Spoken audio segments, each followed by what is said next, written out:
Now I'm happy to introduce and welcome Linda Juba.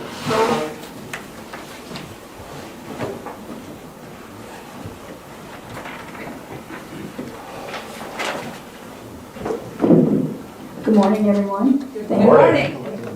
Thank you so much for the kind words and the opportunity to speak this morning. I think the story we heard from Dr. Seuss could many times define the South Dakota legislature. And it isn't necessarily a party that divides people, but it's a stubbornness to want to remain on your side of the wall and not find opportunity to talk to one another and work together towards a common good for the people of South Dakota. This morning, I'll give you a little bit of background about me. I was born in Sioux Falls, South Dakota back in 1956. I'm a fourth-generation Sioux Fallsian, so Sioux Falls is very deep in my roots. And educated here in the public school system, went to South Dakota State University, and came back to Sioux Falls actually, which is unlike the brain drain we're experiencing now, which is unfortunate. And I started my career as a school teacher, and it was just a wonderful opportunity for me to work with children. And unfortunately, after 4.5 years of teaching, there were 3 jobs in there that I lost to cut back. So as many of you has experienced, sometimes in your career you have to go find a different path. And so that path led me to Citibank, where I worked for 26 years. Citibank gave me great opportunity that I never ever dreamed when I graduated from college. And I met so many interesting people there. But back in 2008, things were changing in our economy as they are today. And so I made the choice to leave Citi and had the opportunity to look for another position. And as we all know, there was an economic downturn, but I was very fortunate to land with a company out of Israel. Now, who knew that was coming to me? As a consultant for their company, they had been a vendor of Citi's, and so I had the opportunity to work for them for 8 years to my 60th birthday.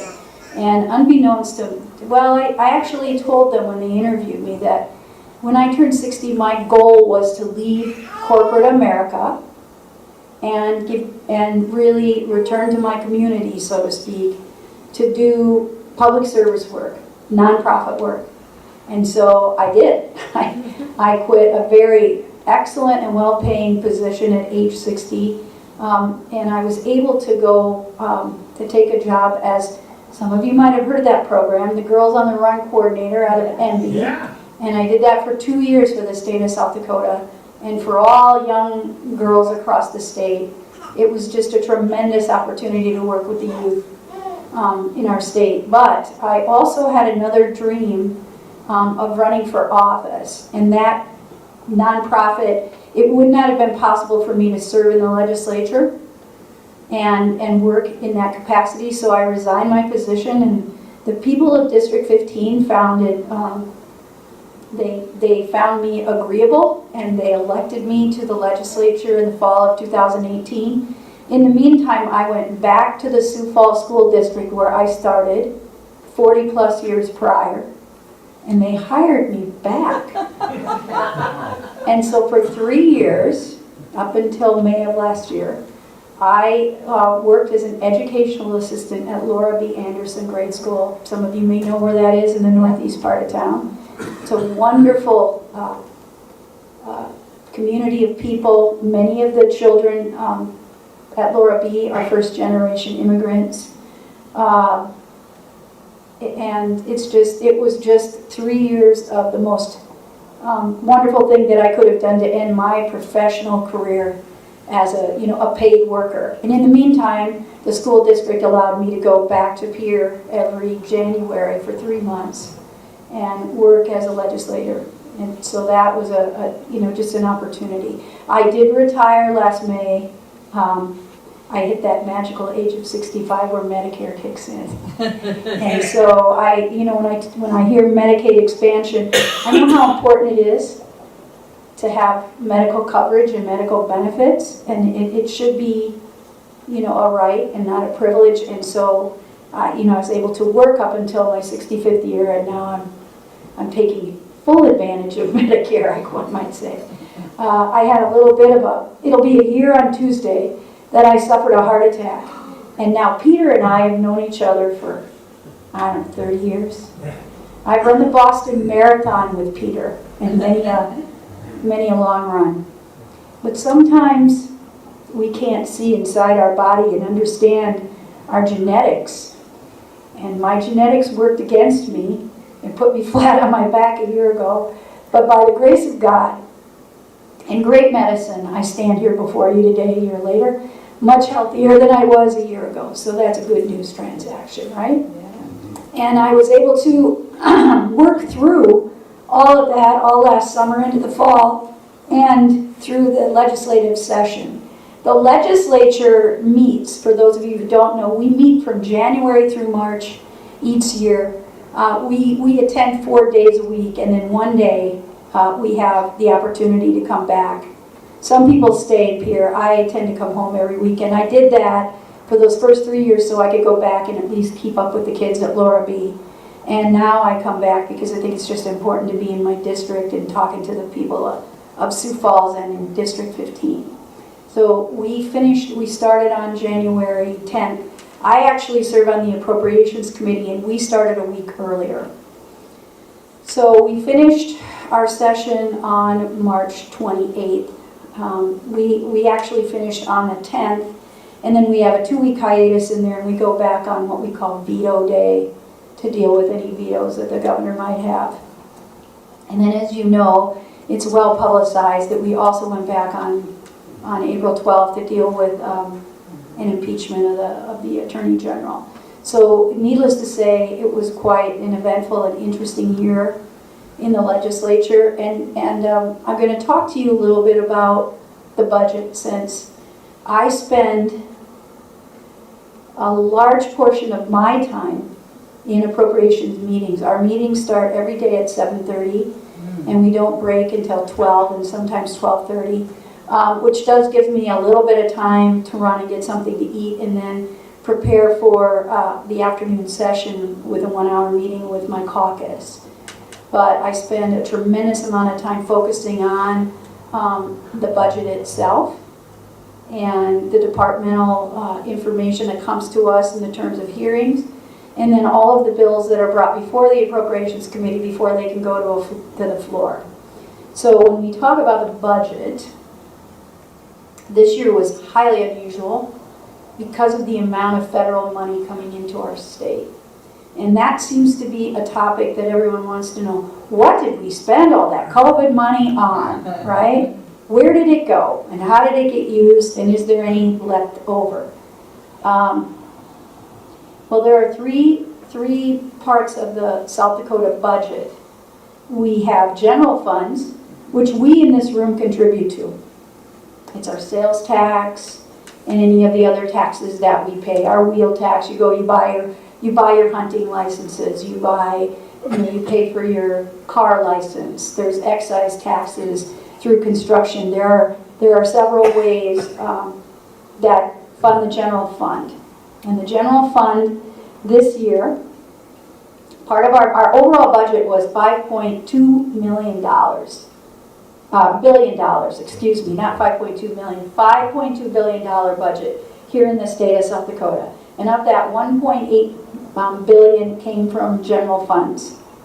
Now, we had an extremely high year of sales tax revenues, and we attribute that very much to the fact that the federal government was sending stimulus money to all of us in the form of one-time payments. And they were also funneling monies into different departments, Department of Education, Department of Health, Department of Social Services, where we in turn turned around and spent that money into the economy. So that raised the amount of sales tax in particular in the state.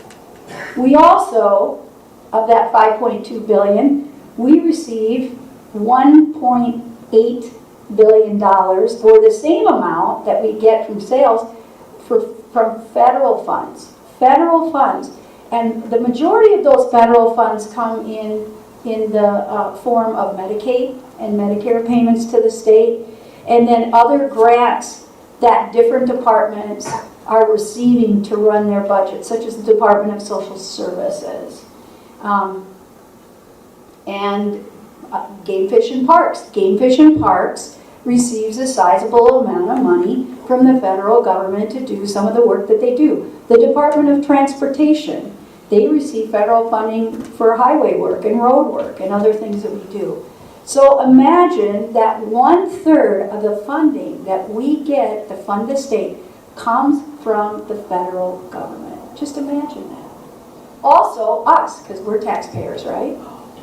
And then finally we have other funds. And those sources come from other ways that we have revenue across the state. That's almost $1.5 billion. So that is our overall high-level budget, $5.2 billion. Think about that. Now, what did we do with all that money? How did we use it?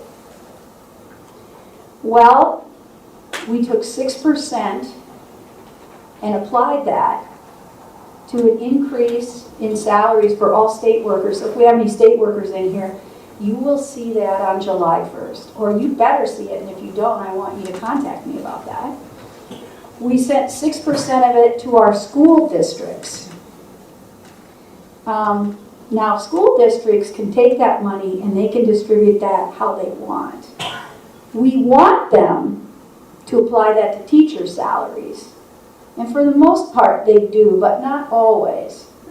So if you're working for a school district, you want to understand how that's allocated.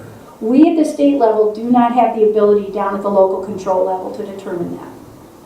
And then we also gave 6% to what we call community support providers. Community support providers are critical to the running of the state. Let me give you some examples. Lifescape, for example. Some of you know who they are. Many of our mental health facilities are our community health supporters. So any of those individuals who are delivering goods and services to people who are in need, addicted individuals, mental health situations. So that is our budget. And now we have two portions of our budget. We have our ongoing 2023 budget that I just talked about, that $5.2 billion. And then we have a supplemental bill. And the supplemental bill is what we budgeted for the prior year. But, underneath the podium. So I apologize, I haven't felt like that for almost a year, but you just never know, stuff happens. I was just talking about the supplemental bill. So in 2022 fiscal year, we set a budget.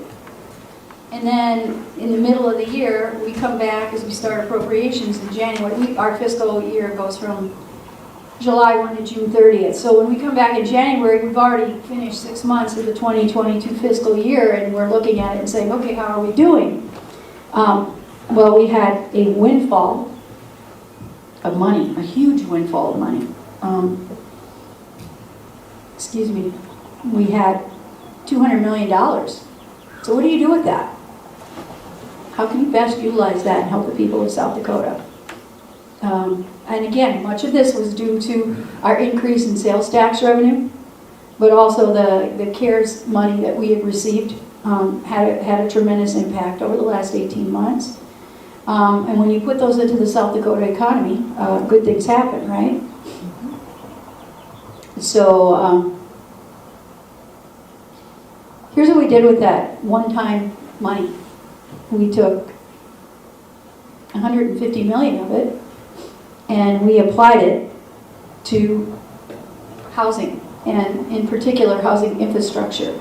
Now you're going to see more come out about that, and there was a big bill that we worked on very hard to reduce the amount or allow for builders to go apply for grants and loans, low interest loans or grants, depending on the size of the community, to support 1/3 of their infrastructure costs, which will generate more housing across the state of South Dakota in small towns as well as Sioux Falls. Sioux Falls could use that up itself, quite honestly, but we have to think about the entire state. We used $30 million to expand the DSU cybersecurity program. Now, I want to tell you a little story. I worked for Citibank for 26 years. It was a great career, and I've got nothing but good to say about how Citibank changed the look and feel of the state of South Dakota and our economy. Many of you don't know that Citibank came here because we didn't cap our interest rates. They also came here because we have hardworking people who are willing to do a job. And they had great success here. But one of the things that was holding Citibank back in the early 80s, when I was there, was that we couldn't find programmers to move from other parts of the country to Sioux Falls. So we couldn't find them. Well, in the meantime, Dakota State was floundering as a college, and they were almost ready to go under. And Citibank met with the Board of Regents and the governor and said, we're willing to pump money into that university if they are willing to change their curriculum and become more of a technical, tech-based, and produce programmers for our programs. And DSU did that, and they made major changes to the courses that they taught. And we may have some people in here who benefited from that, I don't know. But I can tell you one thing, that we hired as quickly as we could. As those graduates were coming out of DSU, we were hiring them at Citibank. And so were the hospitals, and so were the businesses across South Dakota. And we were creating internships for young people. And that was a great partnership that we did in the 80s. We're doing it again now with cybersecurity. So we're going to take $30 million and invest it into more programming about cybersecurity. We are the #2 cybersecurity college in the United States of America. That's a big deal. And we're going to invest in our youth and in those programs. And so that money that you see is not coming to Sioux Falls. It's actually going to go to improve programming and hire individuals and market that program. The money that you hear about that's coming to Sioux Falls is the monies that we put aside $10 million, and that's only a portion of the $50 million that's going to be used to build a cybersecurity incubator building here right out by the Pentagon and Great Shots. All of you know where that is. Sanford donated the money. We're going to build a building there that will be housing companies that want to come here and hire those DSU graduates. The DSU graduates. And so we'll keep them here in South Dakota. Those are not $20 an hour job, which is not a bad job. I'm not going to disrespect that. These are six-figure salary jobs, and they're going to keep our people here, and that's what we need. So that was money. I look at that and I say money well spent. These are big-time, one-time investments.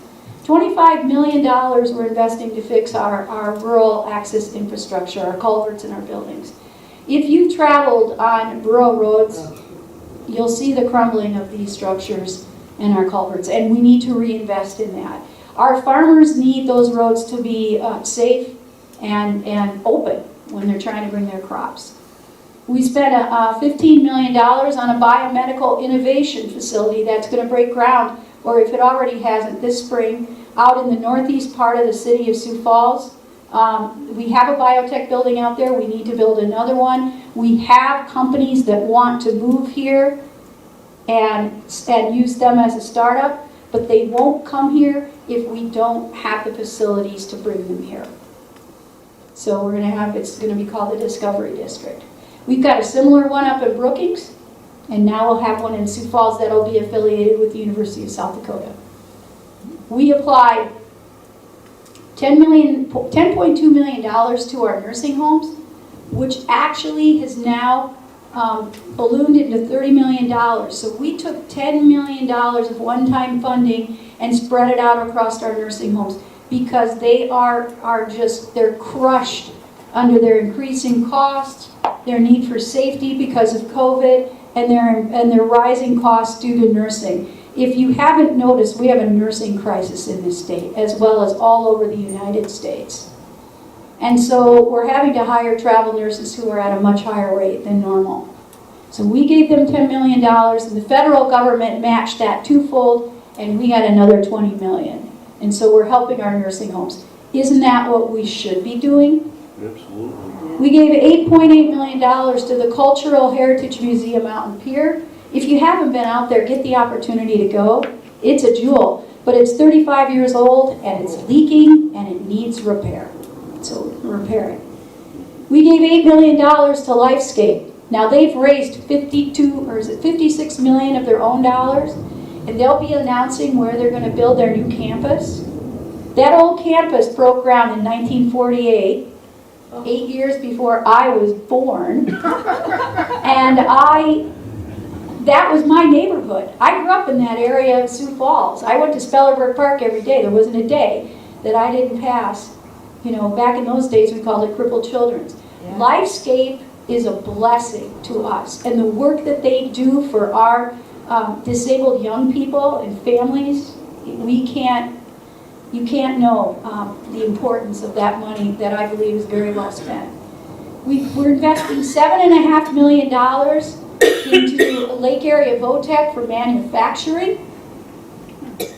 It's for manufacturing lab space. Again, what are we going to use that for? For our students who are attending those technical colleges to leverage that when they graduate. 6.5 went to the Richmond Dam out in West River. That dam was completely and totally destroyed, and we need to rebuild it. It is a danger to the people who live downstream. We're applying $6 million to the Cottonwood Field Station. Now, I had the opportunity to visit that last summer in the middle of August, and it was hotter than Hades. But that station does tremendous research for our cattle and our ranchers in terms of how to deal with drought conditions and how to maintain their feed programs. So money well spent. We're spending $5.6 million on Lake Alvin and Newell Lake. Again, both of those areas were devastated by those floods in 2019. You know, back then we had too much water, and what we wouldn't give for that too much water right now. Isn't that the truth? But Honestly. it just devastated the spillway out at Lake Alvin, and in Lake Newell there's just tremendous damage, so we're going to go repair those this year. We gave $5.2 million to purchase a building on the campus of School of Mines. I had to think there for a minute. My brain isn't very sharp this morning. School of Mines. Rapid City had a developmental building on the campus. They outgrew that building, and so they built their own building. But on my visit to the campus last summer, we saw the sad, sad state of research space for tech. And South Dakota Tech receives amazing grants every year from the federal government to do research. In fact, they're one of the top 3 in the country, and so we need to get them the space that they need to even further expand that research. Research that pays off in dividends, not only for the students and the college, but for the people across the United States. You gotta spend a dollar to return even more money. We're giving $5.1 million to the National Guard Readiness Center right here in Sioux Falls, South Dakota. So we purchased some land, and they will be building a facility where they can do their all-in-one training. The federal government will give $15 million to that project, and we'll give 5.1. We're spending $5 million on alcohol and drug treatment program grants for women. Now, this is something that we have not done in this state. We have a problem with drugs and alcohol, and the majority of women in the South Dakota prison are there on drug and alcohol addiction problems. We put them in prison, we send them home, and we don't help them to get better. These are the grants that nonprofits can apply for to develop those programs for addiction. And I'm sorry, a 30-day addiction program doesn't get it done. This is near and dear to my heart. we were able to obtain an additional $5 million out of this one-time money, and we're giving it to 80 different nonprofits across the state of South Dakota for victims of crime. We are talking women, children, families. These are people who are suffering from physical and sexual abuse. They need help with counseling. They need help with shelter. They need help with legal services. These operations, these 80 services had their federal funds cut dramatically. This plugs a one-time hole. The federal government is now ramping that money back up, but again, what were we going to do? We were not able to give services to these children and these families that were in dire need and in fear for their lives, quite frankly. I visited several of these places, and I got to tell you, that's one of the best things we could have done. We're giving $5 million to Mitchell Botech to build an ag and diesel power space. They need the space to run the equipment that they have. Another $4.5 million right here at Southeast Tech to upgrade all of our medical simulation equipment and expand. We are going to double the number of nursing students that we can take at Southeast Tech, but we need the updated equipment to train our phlebotomists and our lab techs and our CNAs and our nurses. And so we're going to spend that money to do that. We're giving $2 million down in Vermillion to the National Music Museum. I don't know if any of you have ever been there, but that place is a treasure. We have millions of dollars of instruments that have been donated, and now we're going to be able to warehouse those instruments and then put them on display. And then finally, $2 million to our fire and EMT for equipment and training. The majority of people that service and come and put out fires and come take you to the hospital when it's necessary in small towns are volunteers. Did you know that? That they're volunteers. They don't get paid to do this, and we need to support them through training and equipment upgrades. They are operating with, I can't remember, I think we call them life packs. Those life packs, the lifespan of one of those is 8 years, and they're running on 15 years of use on most of these. So this is an important thing. This is what we're doing with the excess money that we had. We're spending it wisely. Now, what are we doing with the ARPA funds? Where's that going? You know, that ARPA bill that was passed just about a year ago. $600 million is going for local water, wastewater, and stormwater projects across the state of South Dakota. Right here in good old Sioux Falls and Lewis and Clark is getting $75 million. And then I believe we're getting another $40 or $50 million right here for our own wastewater treatment plant in Sioux Falls. Coming out of these funds. $70 million is going to go to update the state public health lab. That's a real necessary need. If we didn't know it before, our lab services were not adequate during this pandemic of COVID. So we're taking ARPA funds, again, to enhance and build an entire new public health lab. Now, I tried to convince our Department of Health people to move it to Sioux Falls, where we've got, you know, the people and the resources, but no, they want to keep it in Pierre. So I lost that little battle, but I tried. And I really do believe it would be better served in Sioux Falls, but we can't have everything. We're spending $50 million of our ARPA funding on broadband. Now, we're pretty fortunate here in the Sioux Falls area. We've got decent broadband, but if you live down by T, not so much. And if you live out in the Black Hills, it's awful. So we have got to reach those places that don't have access to the internet. We're spending ARPA funding now. ARPA funding is coming from the federal government, $29.5 million to build a new Lincoln Hall at NSU. The building that they're using right now was built in 1908. It was a dormitory.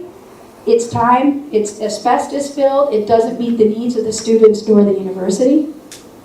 We're spending $8 million to build out another wing at the Black Hills State University and Rapid City campus. And this is specifically to support nursing expansion in the Black Hills.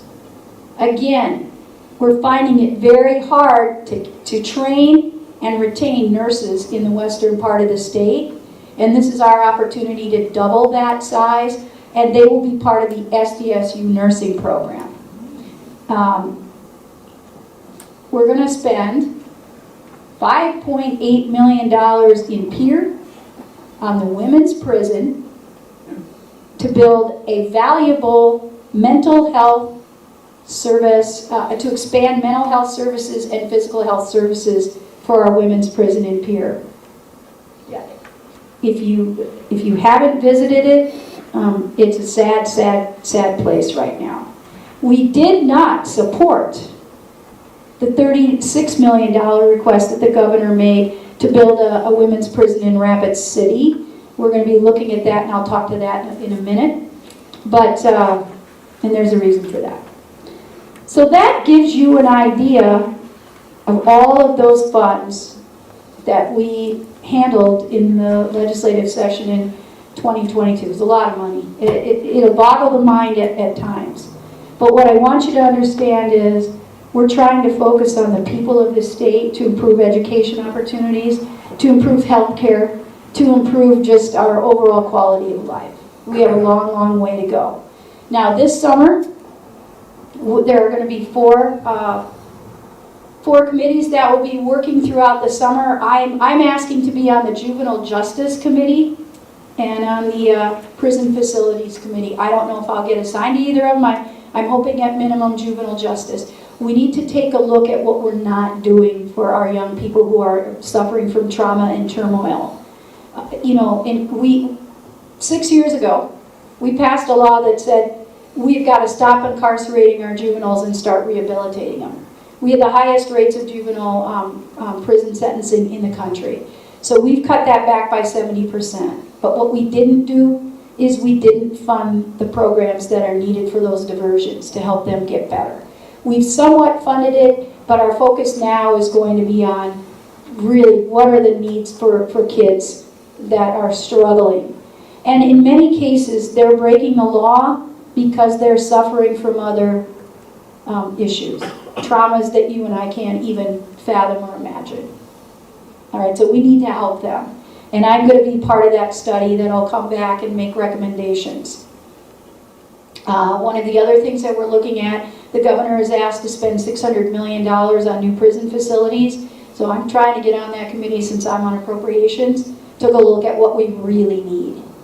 Are we just going to build more prisons, or are we going to try and work on taking care of the people who work in our prisons? Because it's well publicized and well known that we have problems in our prisons and our employees are not happy. And not only that, our prisoners aren't happy and we're not rehabilitating them. So we need to take a holistic view of that to determine what are our needs, do our facilities meet our needs, and what are we doing about helping people. Then we have another group that'll be looking at property taxes across the state.